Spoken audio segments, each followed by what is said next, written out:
relaxation.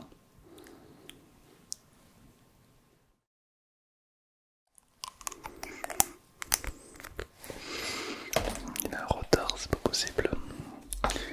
C'est quelle heure? Il devrait être là. Ah! Et bonjour, je pensais que vous n'allez pas venir. La dernière séance d'hypnose, enfin d'hypnose, de psychologie vous a plu? Ouais. Vous avez raté plusieurs fois la vidéo. Ok, ça vous a plu. Mais je sens que vous n'êtes pas totalement guéri, sinon vous ne serez pas là. Ok, donc on va essayer de creuser d'autres points ensemble. Bien sûr.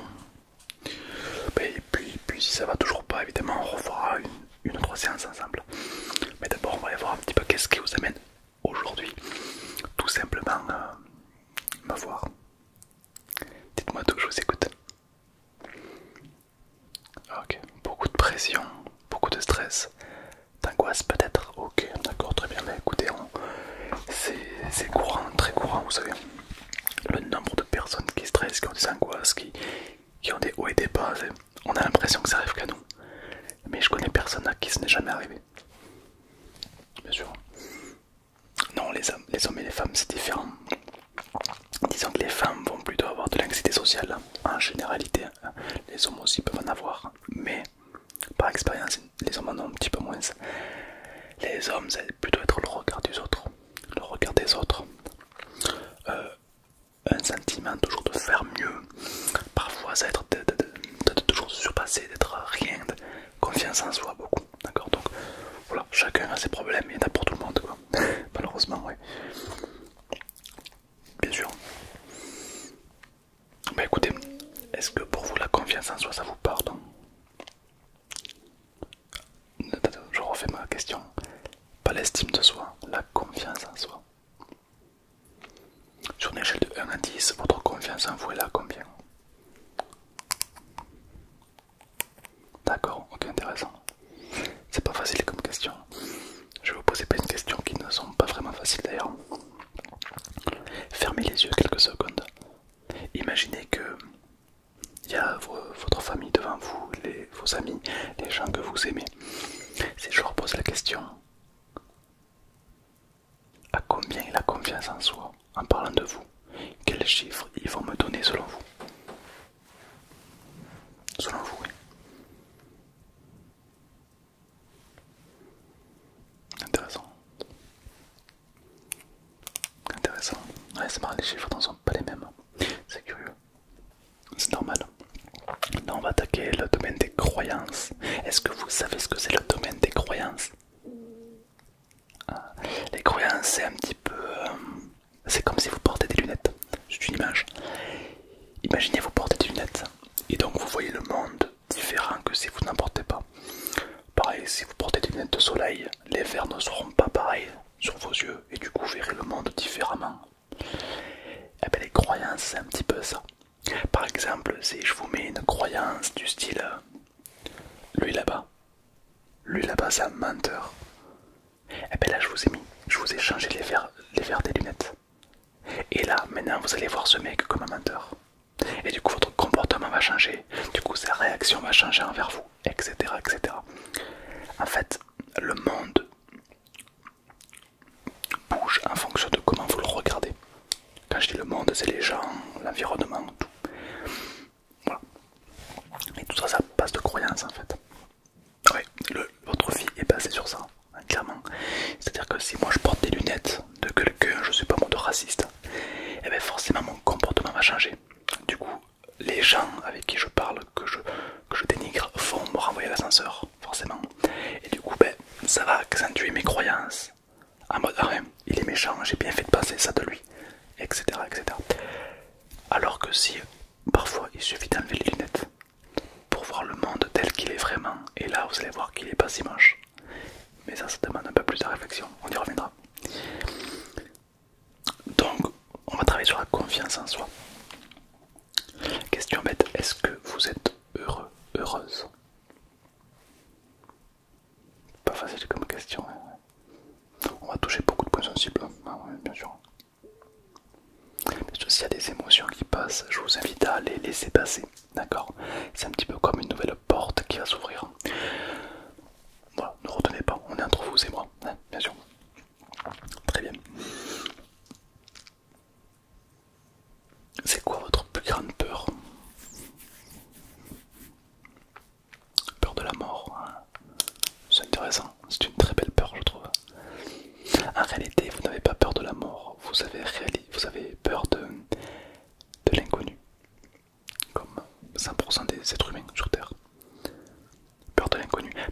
si je vous dis, après la mort, je peux vous garantir sur un certificat, c'est vrai, que lorsque vous mourrez, vous êtes dans un palace, le palace des morts, où vous pouvez vous détendre, boire des cafés, etc.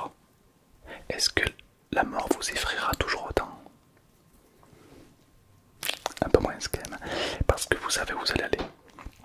Même si c'est un endroit pas agréable, vous allez. Donc si vous savez, vous allez avoir moins peur. Et rassurez-vous, c'est valable pour tout. Hein. À l'époque, ils avaient peur du ciel. Ils pensaient que le ciel allait leur tomber sur la tête. Parce qu'ils ne connaissaient pas le ciel. Ensuite, on a su ce que c'était, donc on a plus eu peur du ciel. Des fois, on a eu. En fait, quand on connaît pas, on a peur. D'ailleurs, ça marche même dans les relations amoureuses. C'est pour ça qu'il y a beaucoup de personnes qui préfèrent retourner voir leur ex qu'une nouvelle personne, qui est une grosse erreur au passage. Bien sûr, vous retournez avec son ex, c'est comme regarder le même film en espérant une fin différente. Et voilà. Mais pourquoi on retourne avec son ex et pas avec quelqu'un qu'on connaît pas? Peur de l'inconnu, exactement. C'est tellement plus facile pour le cerveau d'aller voir quelque chose qu'on connaît plutôt que l'inconnu, parce que l'inconnu nous provoque la peur du rejet et personne n'a envie d'être rejeté. Et du coup, ça crée une barrière. Mais lorsque vous allez arriver à débloquer cette barrière peur là c'est parti quoi. Ah bah bien sûr. Ok. Alors je le note. Le regard des autres, ouais, c'est très intéressant comme sujet. Même la mort, bien sûr, la mort, vous savez, la mort, ça fait partie de la vie. Et pour moi, je trouve ça très intéressant car c'est un petit peu un rappel qui te dit profite. Prenons l'exemple d'une adolescente de 17 ans qui hurle sur sa mère. Tu m'as jamais compris, tu sers à rien, tu m'écoutes pas, tu me comprends pas, patati patata. Le désaccord totalement. Voilà l'adolescente qui hurle sur sa mère. Mais cette adolescente doit voyager. Elle prend l'avion un beau jour. Manque de peau, l'avion a un défaut de fabrication. Et l'avion va se scratcher, faisant beaucoup de morts. Sauf quelques passagers, y compris elle. Elle fait partie des rares escapés. Elle passe 24 heures dans l'eau glaciale de la mer. Elle peut même plus pleurer car toutes ses larmes de son corps sont déjà sorties. Elle n'en peut plus. Jusqu'à ce que les pompiers viennent la sauver. De retour chez elle, à sa maison, que penses-tu qu'elle va faire? Va-t-elle hurler sur sa mère, encore une fois, ou au contraire va-t-elle lui faire un câlin et l'embrasser? Pourquoi? Parce que tout simplement la mort lui a dit fais gaffe. Fais gaffe. C'est quand on croit, c'est quand que l'on croit qu'on est loin de la mort qu'on commence à mal profiter de la vie. En réalité, la mort est toujours très près et il ne faut pas l'oublier, ce qui nous permet de profiter de cette vie. Et crois-moi que, prenons la fille de cet exemple, de 16-17 ans, crois-moi qu'elle verra la vie différemment et qu'elle va profiter beaucoup plus de la vie. Au final, c'est une leçon qu'elle a eue, qui va lui permettre de profiter. Et crois-moi que le regard des autres va diminuer. Elle aura moins peur d'aller de l'avant, elle va tester beaucoup plus de choses.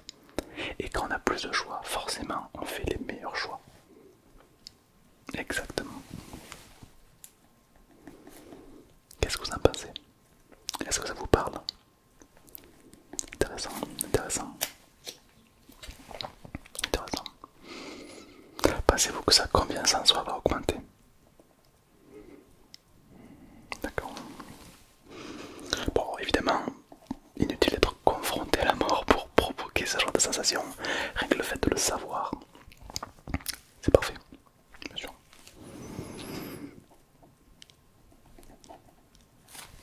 Très bien.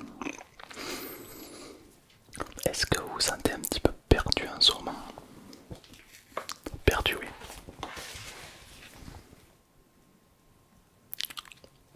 Intéressant. Intéressant, intéressant. Intéressant.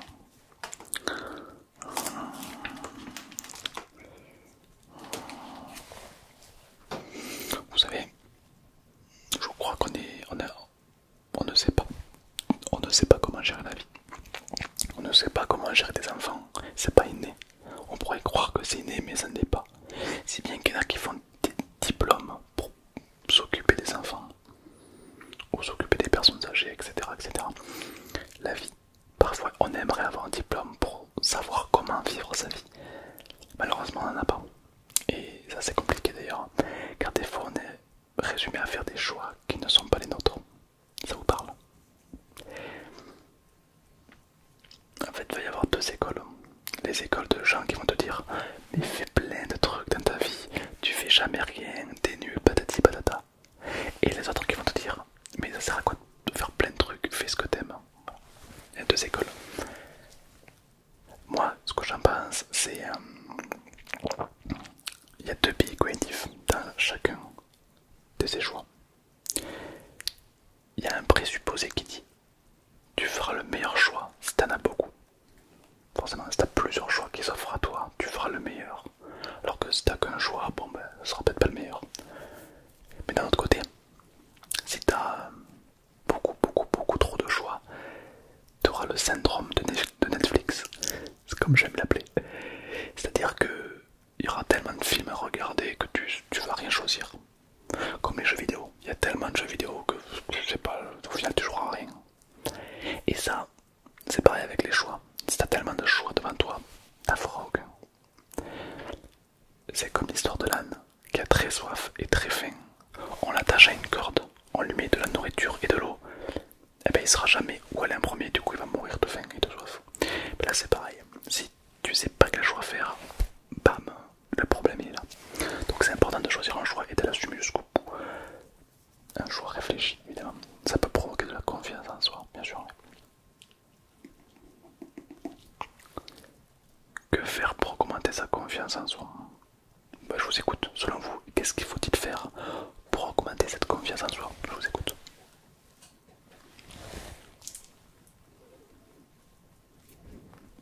Musculation, sport. Je suis pas d'accord. Je suis pas d'accord. Prenons quelqu'un de très musclé. Bah, admettons vous. Admettons, vous allez à la SPO, voilà, ça va mal dans votre vie. Et vous décidez de vous mettre à la salle de sport pour vraiment avoir un corps sculpté, pour vraiment avoir confiance en vous, etc. Bon, inutile de vous rappeler que c'est pas du jour au lendemain que vous allez avoir un très beau corps, d'accord? Il faut beaucoup de travail, d'alimentation, etc. Mais le jour où vous allez commencer à avoir des résultats, du temps sera écoulé et il est probable que vous allez aller mieux en fait. C'est probable. Bien sûr. Si bien que l'envie de faire du sport va vous... Disons que si votre seule source de motivation c'est parce que vous êtes mal et du coup vous voulez faire du sport pour aller mieux, le jour où vous allez aller mieux, vous n'allez plus faire de sport. Si bien que lorsque vous savez la vie, il y a des hauts et des bas. Des fois on est bien et tout le monde est beau, tout le monde est gentil.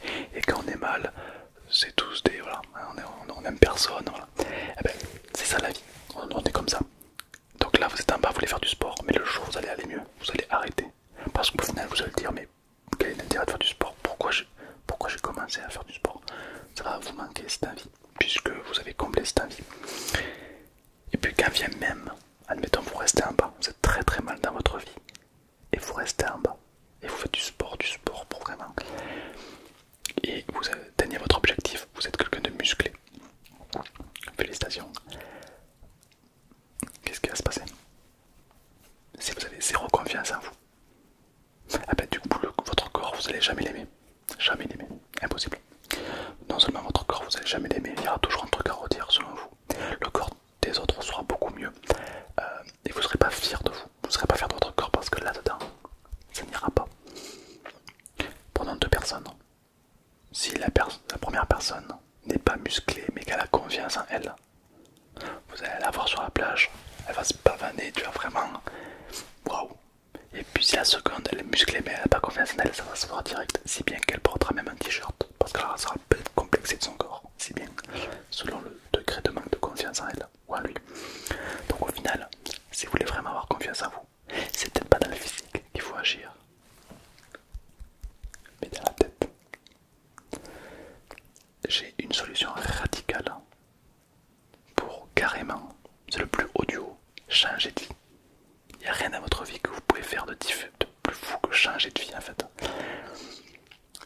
changer de vie, c'est valable pour tous, surtout pour les personnes voilà, qui sont très mal situées, encadrées, ce que tu veux, changer de vie. Et malheureusement, quand je vois beaucoup de personnes qui mettent fin à leur jour, c'est parce qu'ils n'ont pas eu cette technique. Changer de vie. Pourquoi faire? Pourquoi? C'est ça, comment faire? Pourquoi faire? Comme vous le savez, une bonne santé mentale se constitue de 4 piliers différents. L'amour, le travail, le loisir et le social. Exact. Ces 4 piliers, c'est un peu votre pilier, c'est votre santé mentale. S'il y a un pilier qui s'effondre, il y en a encore 3. D'accord? Et si les 4 piliers s'effondrent, c'est la dépression. Voilà. Et on me dit, mais comment sortir de dépression? C'est pas compliqué. Si vous récupérez vos 4 piliers, ou 3 sur 4, ou même 2, vous pouvez sortir de dépression comme ça. Pas compliqué. Seulement, faut-il connaître ses piliers et faut-il le faire? Il n'y a pas de vent favorable à celui qui ne sait pas où il va. Par exemple, il y a l'amour, le loisir, le travail et le social. Si par exemple, vous vous faites virer de votre travail, coup dur, vous vous faites quitter par votre copine ou votre copain, coup dur, ou vous êtes célibataire mais vous êtes mal seul. Si vous êtes seul mais vous êtes bien, ça va. Mais là vous êtes mal, admettons. Que du coup, comme vous êtes mal, vous sortez moins, donc plus de social. Et du coup, indirectement, vous voyez de moins en moins vos amis. C'est le meilleur moyen pour avoir une vie de merde. Le meilleur moyen. Par contre, vous avez vos 4 piliers. Il y en a un qui s'effondre. Le travail ou l'amour, peu importe, on va dire le travail. Du coup, vous allez compenser dans le social, vous allez sortir plus, puisque vous avez plus de temps. Pourquoi pas voir vos amis, voir votre ami, votre petite copine, votre petit copain. Inversons, si votre âme sœur vous quitte, ça arrive, plongez-vous dans le travail, vous allez voir que bizarrement ça va aller mieux.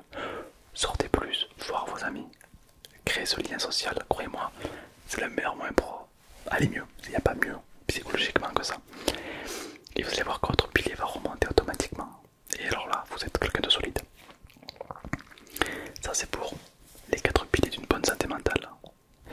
Si vous faites de la musculation, question amour, bon, ça m'étonnerait que vous charmez quelqu'un uniquement grâce à votre physique. Sinon c'est quelqu'un de pas très stable, hein. Genre c'est quelqu'un qui tombe amoureux de vous juste parce que vous avez des abdos. Bon voilà, à voir, pourquoi pas, hein, mais bon. Ensuite le travail. Bon, si vous êtes musclé, ça peut vous ouvrir une porte peut-être chez les militaires ou en tant que videur, mais ça c'est limité comme choix. Dans le social, bon, peut-être un petit peu, hein, le fait d'aller dans une salle de sport ou rejoindre des gens qui font le même truc que vous, de la musculation, ça peut être intéressant. Et les amis, bon les amis, ils s'en foutent que vous soyez musclé. Maintenant, comment faire pour changer de vie? Apprenez une nouvelle langue. Apprenez une nouvelle langue. Ça peut être très bizarre dit comme ça.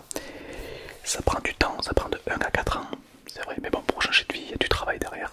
Ça se fait pas comme ça. Mais qu'est-ce qui va se passer si on apprend une nouvelle langue? Je vois pas l'intérêt. Reprenons nos 4 piliers. Premièrement, le travail. C'est plus facile d'avoir un recrutement si vous êtes bilingue. Peu importe la langue. Peu importe, il faut une langue qui vous plaise. Anglais, chinois, italien, ce que vous voulez. Vous êtes bilingue, forcément ça rajoute un truc en plus. Donc ça avantage le travail. Le loisir, forcément vous allez commencer à regarder des films dans une autre langue. Rencontrer des personnes qui parlent une nouvelle langue comme vous. Donc le lien amical, se faire des nouveaux amis. Forcément, vous élargissez le nombre de gens, puisque vous rajoutez un pays. Ça fait forcément plus de gens à qui parler. Et aussi l'amour. L'amour, puisque peut-être que votre âme sœur n'est pas dans le bon pays. Et peut-être que l'amour de votre vie se trouve dans ce nouveau pays que vous savez parler la langue. Admettons. Autrement dit, si votre vie vous saoule que rien ne va et que vous savez parler italien, eh bien vous partez en Italie. Non seulement vous allez être très bien accueilli, car il n'y a rien de plus mignon que quelqu'un qui fait des parle d'une nouvelle langue, ça veut dire que cette personne s'intéresse à ton pays. Elle veut faire du mieux qu'elle peut pour apprendre cette langue. Et personne ne peut en vouloir à quelqu'un qui cherche à s'intéresser à ton pays. C'est vrai, quelqu'un qui parle un petit peu mal français mais qui apprend, comment veux-tu lui en vouloir? C'est super. Donc pour faire des amis ou autre, c'est super. Et puis tu peux également trouver un travail là-bas, etc. Et te créer une nouvelle vie ailleurs que celle que tu as connue. Il se peut qu'il y a de l'attachement qui se crée, affectif. Et oui, il faut partir loin de ses amis, loin de sa famille. Mais ce n'est qu'un au revoir, car tôt ou tard tu les retrouveras avec des souvenirs chargés en tête. Peut-être que quand tu les reverras, tu seras marié. Peut-être que quand tu les reverras, tu auras un nouveau travail, tu auras de l'argent. Peut-être que tu seras quelqu'un de différent. Bref, la vie peut t'offrir des milliards de raisons de la vivre. Tout ça en apprenant une langue. Pas mal quand même qu'on y passe. Pour 3-4 ans d'apprendre des mots. Et puis un jour, tu peux changer ta vie.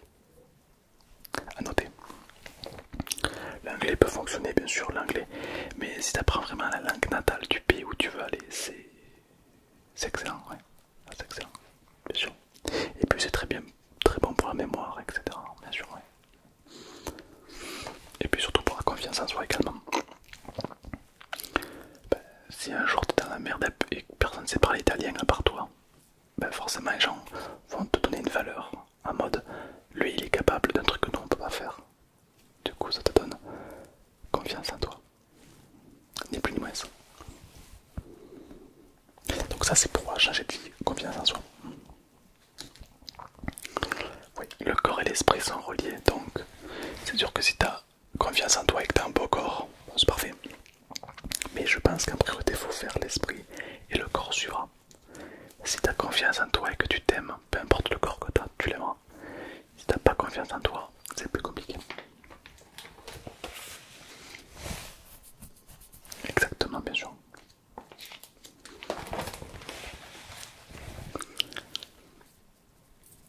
Ok. Raconte-moi un petit peu pour toi, qu'est-ce qui s'est passé ces derniers jours un petit peu. Tout s'est bien passé, la rentrée par exemple. Ok, d'accord, très bien, très intéressant. Ok, très bien. Tu peux me rappeler quelles sont tes valeurs, s'il te plaît? Tes valeurs, oui, les choses qui sont importantes pour toi. Le respect, l'amour.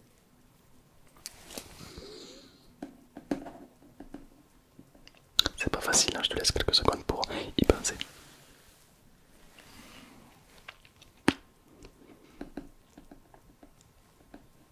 Ok, et encore, t'en as encore un ou deux en tête. Les critères, ouais. Oui, il y en a plein, on a, bon, en valeur, on peut avoir le respect, l'amour, les dents, aider les autres. Voilà, par exemple, ouais. Ok, très bien, ouais, très bien. Ok. Ok. Tu sais, tout à l'heure, je t'ai parlé des croyances. Je sais pas si tu te rappelles. Hein. Comme quoi les croyances sont la base de l'être humain. Alors quand je dis croyances, c'est pas les religions, d'accord? C'est une croyance effectivement. Mais tout dans notre monde, tout ce qui est autour de toi est une croyance. Tout. Par exemple, je sais pas moi, tu crois que, que, que la musique est bien. Tu écoutes une musique et tu te dis ah mais elle est bien. Tu crois que cette musique est bien. Peut-être que ton ami va croire que cette musique est pas bien. Il est libre de choisir ce qu'il veut. Donc vous n'allez pas avoir les mêmes lunettes. La façon de voir cette musique, admettons. Et du coup, il y a certaines techniques à faire pour changer des croyances, pour avoir les lunettes les meilleures qu'elles soient. Par exemple, les mots comme par exemple je n'y arriverai pas, c'est impossible. Ça, c'est à bannir du vocabulaire. À bannir, ça ne servira jamais dans ta vie. Par exemple, je n'y arriverai pas, c'est trop dur pour moi. Tu vois, ça c'est impossible. Déjà, c'est pas vrai. Moi, quand j'entends des gens dire non, mais personne ne me comprend, personne, vraiment personne ne te comprend, même pas moi. Ou alors, j'y arriverai jamais de ma vie. Ah bon, tu n'y arriveras jamais. Même si tu consacres ta vie à ça, tu n'y arriveras pas. Bon, en fait, voilà, il faut pas faire des généralités, ça ne sert à rien. D'ailleurs, c'est prouvé que faire des généralités, ça mène nulle part, hein, d'accord? Donc, vraiment, toujours voilà, prendre du recul sur les situations, c'est très très important. Exact, exact.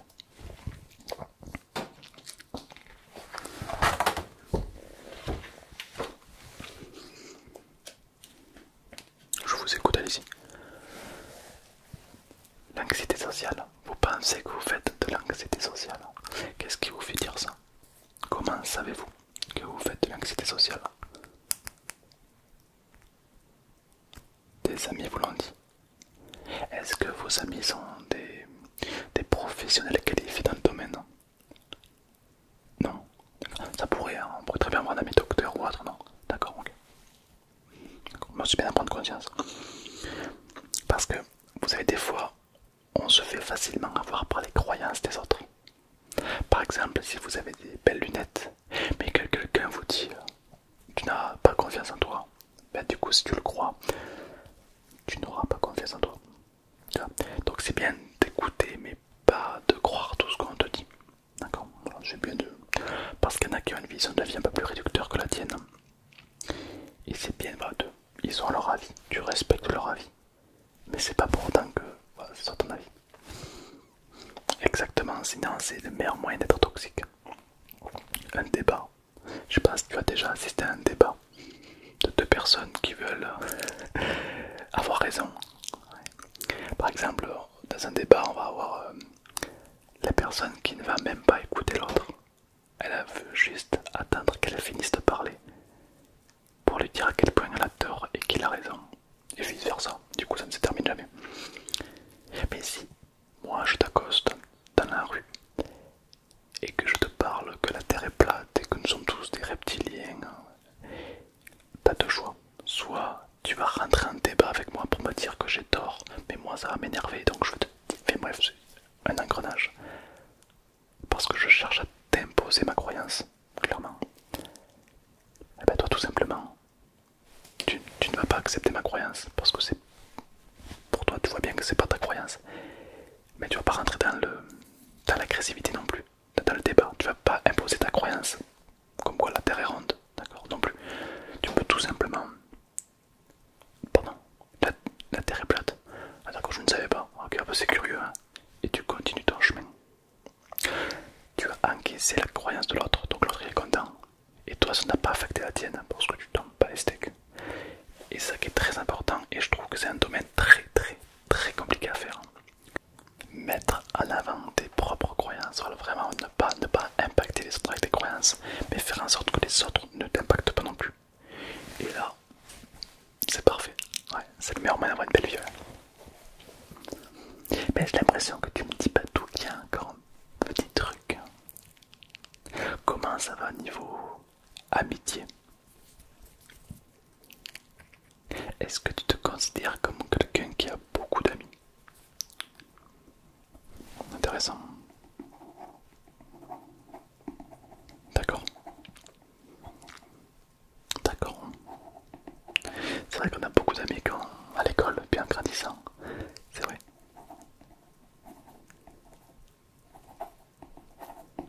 Ok.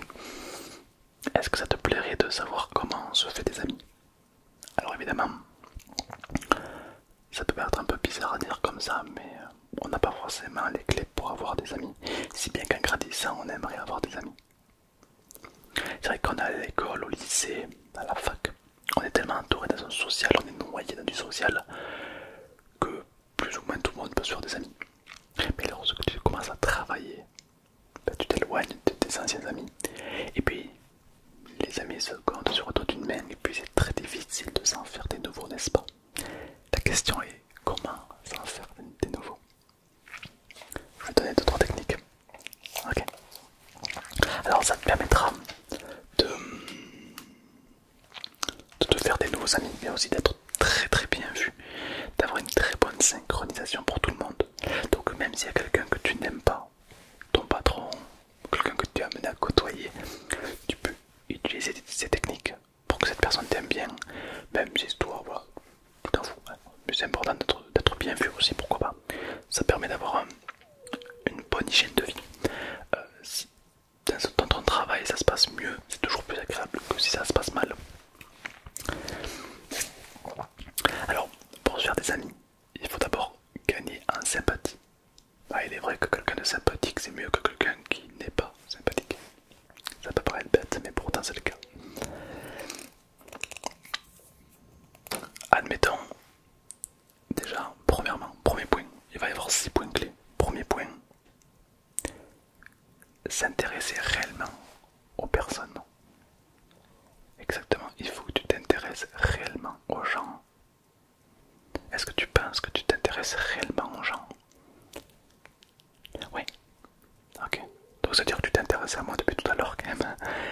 j'ai une montre? Est-ce que je porte une montre? Si oui, de quelle couleur est-elle? Est-ce que c'est une montre connectée ou une montre à pile? Voilà, perdu, j'ai rien du tout. J'ai pas de bague, j'ai rien. Je te pose cette question car en fait on croit s'intéresser aux autres, mais en fait on s'intéresse pas vraiment. C'est très dur de s'intéresser réellement, c'est le mot réellement, aux autres qui est compliqué. D'ailleurs, t'as qu'à voir des amis, tu vois deux meilleurs amis qui parlent, il n'y aura jamais de blanc dans leur conversation, ils font que parler, que parler. Et quand tu vas voir ton crush, t'as peur de ne pas savoir quoi dire, si bien que parfois, la première rendez-vous, il y a parfois des blancs. C'est tout simplement parce que tu ne t'intéresses pas à lui ou à elle. C'est tout.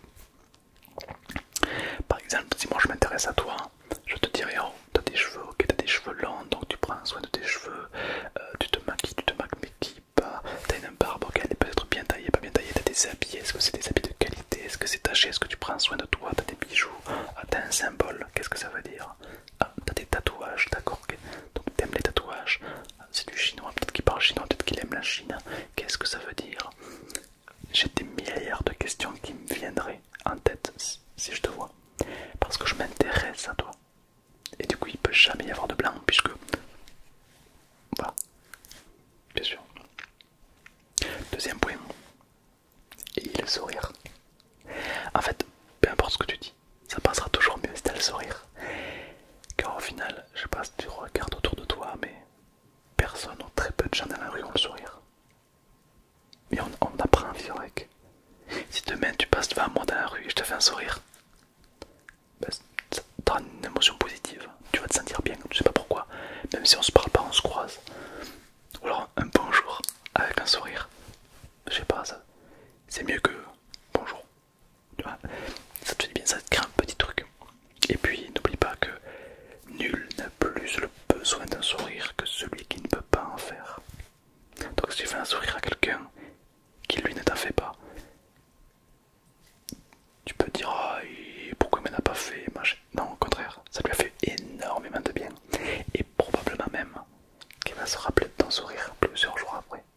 Ça peut paraître un peu cucu, mais pourtant c'est vrai. Tu sais, même d'ailleurs c'est une technique beaucoup utilisée aussi dans le marketing, un vendeur il a toujours le sourire. Si le mec commence à te vendre les trucs comme ça, bon vous voulez quoi? Cet article on l'a plus. Bon, tu n'es pas sûr que tu vas kiffer, tu vois. Par contre, un vendeur qui te parle, ouais, cet article, je peux le voir, mais je suis pas sûr que ça reste. Je peux quand même vérifier si vous voulez. C'est pas pareil, on n'est pas sur la même relation, quoi. Donc le sourire, ça a un impact énorme, vraiment. Et puis ça fait du bien de sourire. C'est moins cher que gratuit. Un truc qui est très bien, c'est que tu connais les gros mots, les insultes, les gros mots. Non, c'est pas ça, enfin, c'est ça, mais pas trop. Par exemple, les gens qui vont dire merde, etc. C'est pas un gros mot. Non, c'est plus un gros mot. Les gros mots sont les mots qui sont très durs à dire. Alors, on a les insultes, qui parfois peuvent être très durs à dire. Mais aussi, dans les domaines des gros mots, on a aussi le je t'aime. Je t'aime, maman. Ah, c'est un mot pas facile à dire. C'est un gros mot. C'est pas négatif, c'est positif, mais c'est un gros mot. C'est un mot qui est très dur à dire, si bien que c'est très dur à dire. Beaucoup de gens auront du mal, voire même l'auront jamais dit. C'est puissant, n'est-ce pas? C'est un gros mot.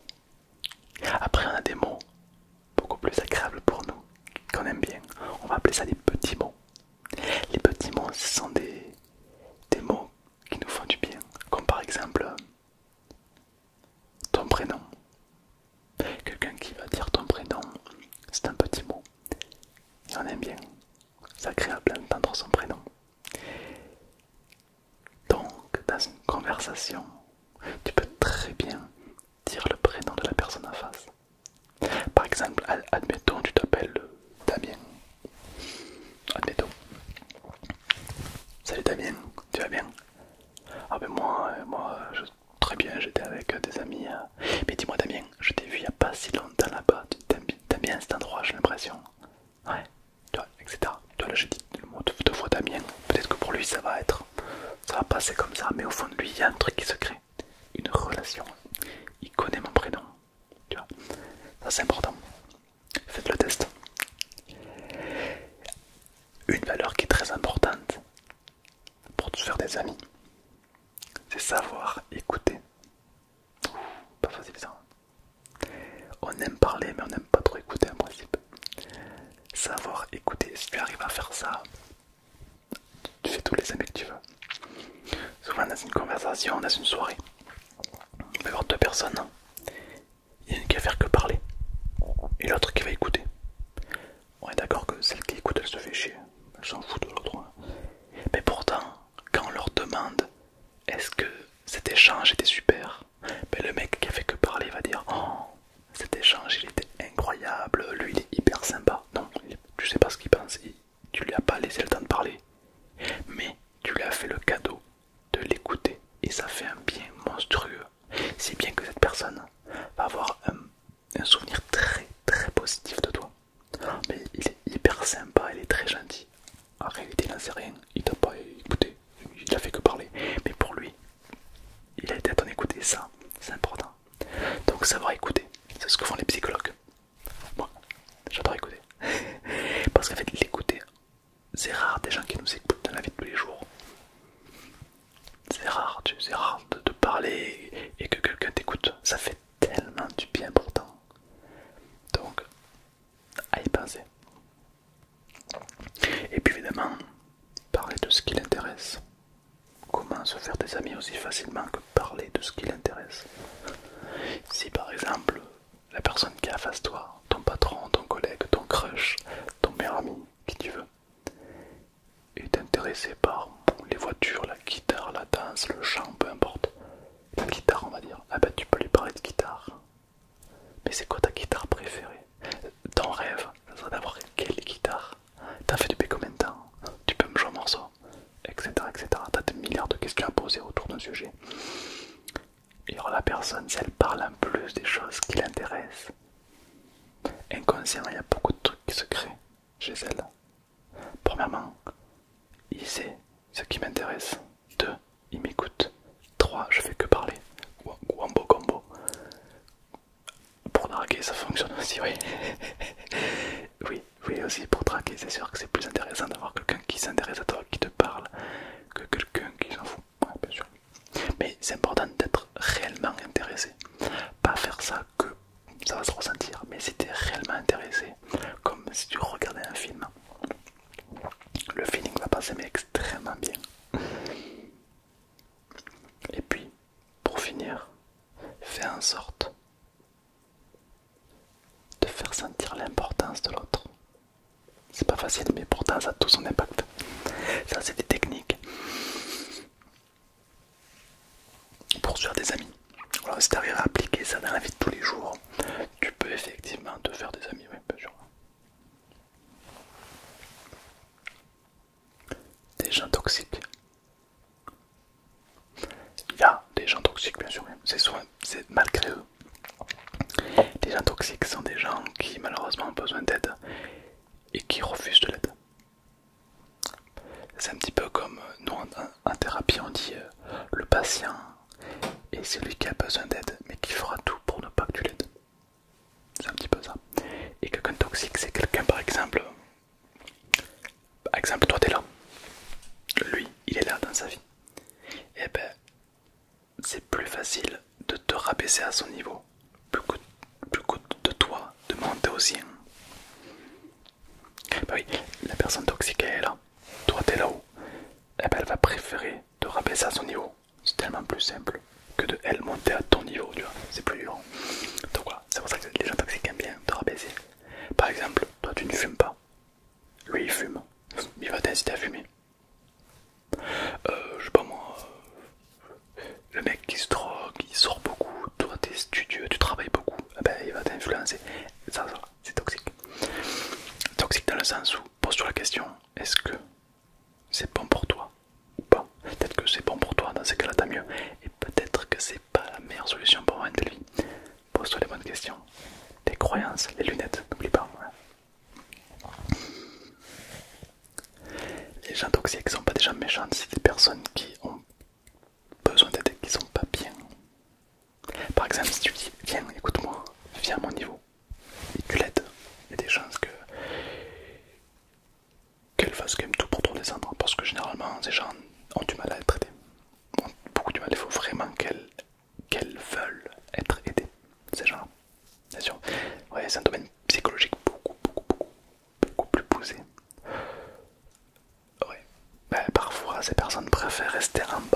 rester toxiques malgré eux, plutôt que de monter. Pourquoi? Comment expliquer ça? Je vais te faire un schéma. Admettons, tu t'es cassé le bras, tu as ton bras dans le plâtre, admettons. Mais du coup, tu ne peux plus faire de vaisselle. Du coup, on fait la vaisselle à ta place. Tu ne peux plus sortir les poubelles. On sort des poubelles à ta place. Les gens sont beaucoup plus aux petits soins pour toi. Ils te chuchotent. Ils écrivent des petits mots sur ton plâtre. Enfin, c'est la belle vie. Ton cerveau va s'adapter à cette situation.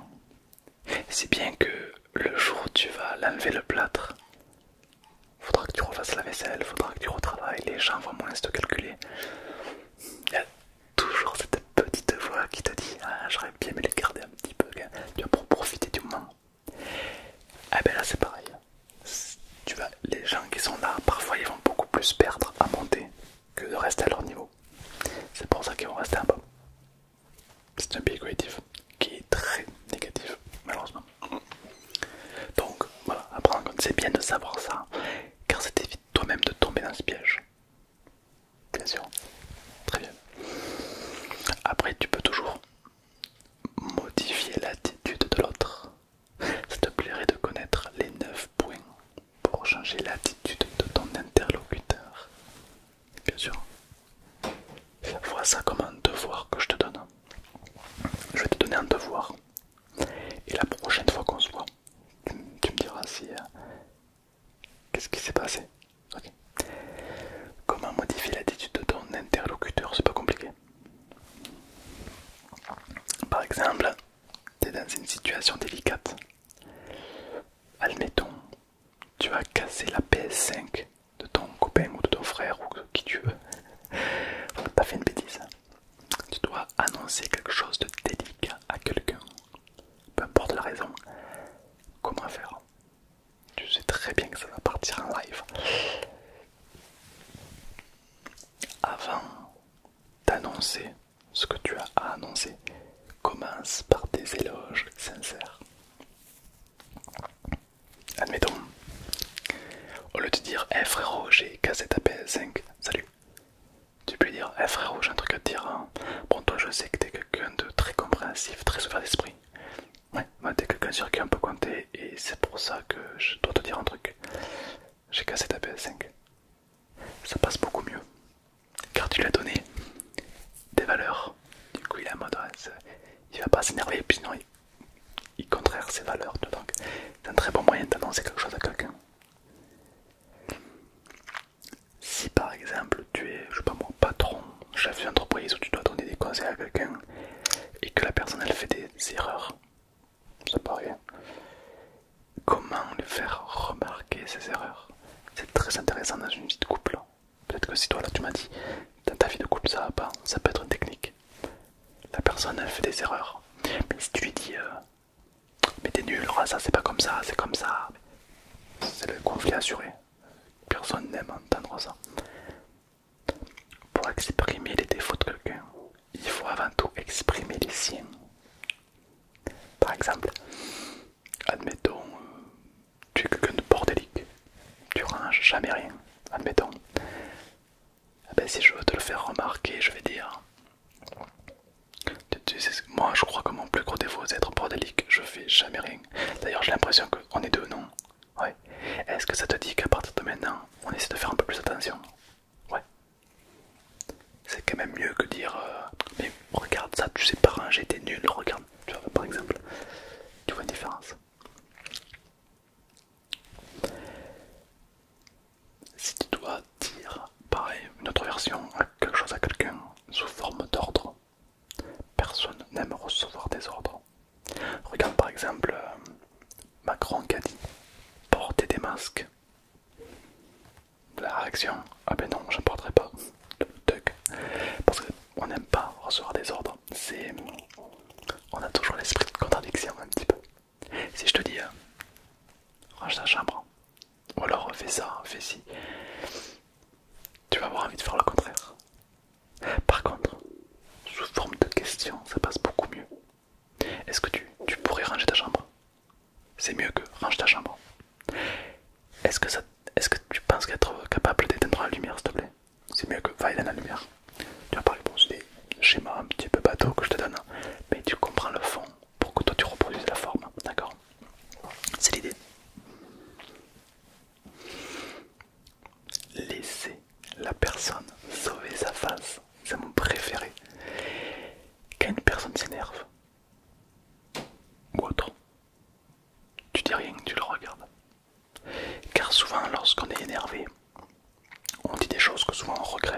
Sur le coup, ça nous fait du bien, mais après on le regrette. Et puis surtout, on n'a jamais de très bonnes idées quand on est énervé. Quand on a peur ou quand on est en colère, on va jamais résoudre une idée de génie. Non, on dit souvent que la peur et la colère nous rendent bêtes et méchants. Toujours. Donc laissez la personne sauver sa face. Et puis elle va se rendre compte elle-même qu'elle est totalement ridicule. Petit tips psychologique. Faites en sorte d'être derrière un miroir, enfin devant un miroir. Parce que personne aime se voir énervé. C'est pour ça que dans les patrons, chez les assurances, souvent il y a un miroir derrière eux pour éviter que vous vous énervez. Ouais, je sais pas si tu t'es déjà vu énervé. Désagréable. Hein. Donc voilà. Ouais, le cerveau humain est très très curieux. Si tu veux faire plaisir à quelqu'un et faire en sorte qu'il y ait plus d'impact envers toi, fais en sorte de louer le plus de progrès à cette personne. Le moindre petit progrès, souligne-le. Moi j'en sais rien, si c'est quelqu'un qui est très nul dans ce domaine mais qu'il a fait un petit truc de bien, souligne-le. Oh, mais attends, mais c'est super t'as quand même. Bon, même si le mec a fait 45 erreurs, souligne le truc bien qu'il a fait. Oh, mais attends, mais t'as fait ça, ah, mais c'est super, arrête, tu t'es pris comment pour le faire? C'est excellent. Tu pourrais être sûr et certain que la prochaine fois il fera encore mieux. Que si tu soulignes que ses erreurs, ben forcément il fera que des erreurs. Donc ça c'est des techniques. Des techniques pour vraiment changer ta vie, changer ta façon de voir les choses, ton environnement. Il est vrai que si tu arrives à maîtriser ton relationnel, ça va t'ouvrir plus de portes. Ça ne va pas tout ouvrir, mais ça va t'ouvrir quand même plus de portes. Il y a d'autres techniques, par exemple. Je te donne encore 3 techniques. Ok, j'espère que tu as noté. Et quand on se revoit, tu me diras si ça a un impact dans ta vie. Ok. N'hésite pas à donner une belle réputation aux gens. Ça fait du bien. Dans quel contexte me diras-tu? Admettons, t'es avec ton meilleur ami ou ta meilleure amie et que t'as envie d'aller en boîte avec elle. C'est un exemple. Si tu lui dis en vrai, ce soir je sors et il faut trop que tu viennes avec moi. Après, je te demande ça à toi parce que je sais que t'es quelqu'un de tellement fidèle que si ça compte pour moi, je sais très bien que tu me suivras.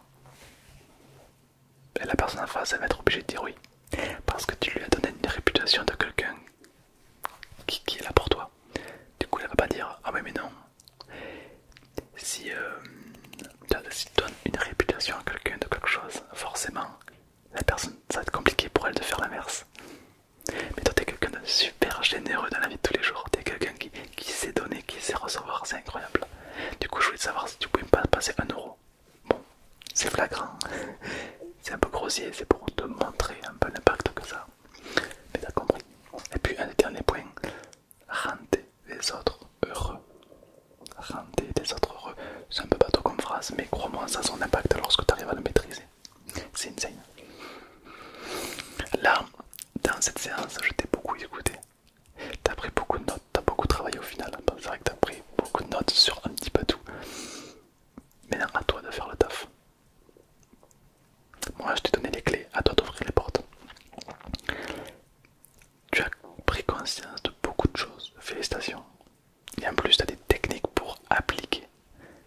Donc, autrement dit, tu es bien équipé. Maintenant, à toi de faire en sorte de bien arriver à tes fins, d'accord? Laisse pas la vie te dominer, mais toi domine la vie, d'accord? On n'a qu'une vie, la vie elle passe très vite. Fonce, ok? T'as tellement de choses à vivre, tellement de choses à savoir. Et je pense même que tu n'as pas idée de savoir tout ce qu'il y a à savoir, vraiment. Donc vraiment, fonce, profite à fond, peu importe le regard des autres. Ah oui, non, mais peu importe le regard des autres, j'insiste bien là-dessus. Hein. Ah mais évidemment, le regard des autres, c'est le pire truc. Je vais donner un exemple un peu brutal pour que tu comprennes bien, histoire que je vais pas me répéter.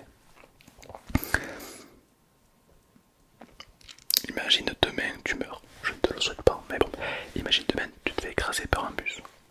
Admettons, bah, les 5 prochaines années, les gens vont pleurer à ton enterrement. Ah oui, on va pleurer. Au bout de 5-10 ans, les proches vont continuer à penser à toi. Au bout de 20-30 ans, lorsque les gens verront une photo de toi, ils vont se rappeler de toi de temps en temps. 100 ans plus tard, 100 ans plus tard, même les gens qui t'ont connu ne seront plus là. Autrement dit, personne ne t'aura connu, tu n'existes plus, tu n'es rien. 100 ans à 200 ans plus tard, tu n'es rien. Tu seras un petit nom sur un arbre généalogique à la limite, mais c'est tout. Donc, pour te dire que tu es une graine, tu es tout petit, moi aussi, n'importe, même les hommes les plus puissants de cette planète sont une graine. Autrement dit, profite. Profite. Parce qu'au final, ne va pas te bloquer ta vie à cause du regard des autres. Qu'est-ce que tu en as à péter? Dans 200 ans, tout le monde t'aura oublié. Dans tous les cas. Même les plus gros serial killers, même les plus gros psychos, tout le monde t'aura oublié. Tout le monde. Ben, par exemple, prenons le plus gros fou de la Terre, Hitler. On en parle déjà quand même beaucoup moins qu'il y a 40 ans. Mais dans 200 ans, il y aura peut-être des problèmes beaucoup plus importants à régler, ou dans 300 ans. Autrement dit, le temps efface tout. Le temps efface tout. Car il y aura bien un jour, la Terre va exploser peut-être. Tu crois vraiment qu'on va se rappeler de certaines... Non. Tu vois, et ainsi de suite. Le temps efface tout. Donc au final, fonce, profite, vis ta vie. Et surtout, fais-moi plaisir. Oublie-moi ce regard des autres. Ça ne sert à rien. Il n'y a jamais une situation dans ta vie où tu vas te dire heureusement que j'ai... Non, jamais. Jamais.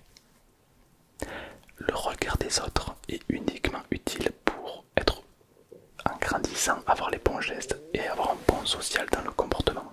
Par exemple, quelqu'un de jeune qui va avoir peur du regard des autres, il va être socialement plus acceptable. Il va pas faire le fou, il va mieux se conduire, il va, tu vois, il va être socialement bien. Ça sera ça le regard des autres. Ça sert à faire en sorte de bien t'intégrer dans la société. Mais ça ne doit pas être un frein pour toi. Un peu comme le stress. Si exemple tu vas faire une course, t'as le stress qui monte, tu veux gagner. Mais le stress doit s'arrêter là. Il ne doit pas te freiner quand tu veux faire quelque chose. Il ne doit pas t'empêcher de faire des trucs. Non. Tu comprends? C'est bien d'avoir des émotions. C'est ce qui fait de nous des humains. Mais tu ne dois pas les laisser cacher ta vie. Donc apprends à te maîtriser, à te connaître. D'accord? Et là tu pourras dominer qui tu veux. Mais pour ça, il faut savoir se connaître soi-même. Ok? C'est des trucs à appliquer, d'accord? On n'est pas sur TikTok, c'est pas des belles phrases qu'après tu sois et t'oublies. Non, il faut que tu les appliques, cette phrase. Ok? Je vois trop de personnes qui ont plein de clés en main mais qui n'ouvrent aucune porte. Je veux que tu ouvres toutes les portes inimaginables, d'accord? Je veux que tu sois un Fort Boyard. Est-ce que c'est bon? Donc tout ce que tu as appris, je veux que tu le mettes en pratique. À l'école, au travail, chez des amis, je veux que tu le mettes en pratique au moins 5 fois. Au moins 5 fois. Ok? 5 fois chacun. Et puis tu te fais un petit feedback, tu t'écris une petite note sur ton téléphone et tu vois un petit peu l'impact que ça a eu. Et puis avec le temps, tu vas beaucoup plus apprendre à les maîtriser et améliorer tout ça. C'est un impact sur la vie. Et plus tu apprends une nouvelle langue, encore un très bon moyen de changer sa vie. Même si tu n'as pas l'utilité de suite, ça aura toujours un impact à long terme. Car si, exemple, tu es bilingue et que tu peux à tout moment changer de pays parce que tu en as envie, ben, ça te donne un joker tellement puissant que ça te donne le pouvoir de faire plus de choses. Un petit peu comme si tu jouais à Mario et que tu savais que tu avais plusieurs vies. Tu t'en fous, tu meurs une fois, c'est pas grave, t'as plein de vies, tu fonces. Alors que si t'as qu'une vie, tu fais attention au moindre obstacle, au moindre danger, t'es là, tu te freines, non, c'est pas jouable. Alors fais en sorte d'avoir plusieurs vies. Comme ça mon gars, tu fonces quoi. Et là crois-moi, c'est un engrenage. C'est un engrenage. Exactement. J'espère que cette séance t'a plu. J'espère que cette séance t'a pu t'apporter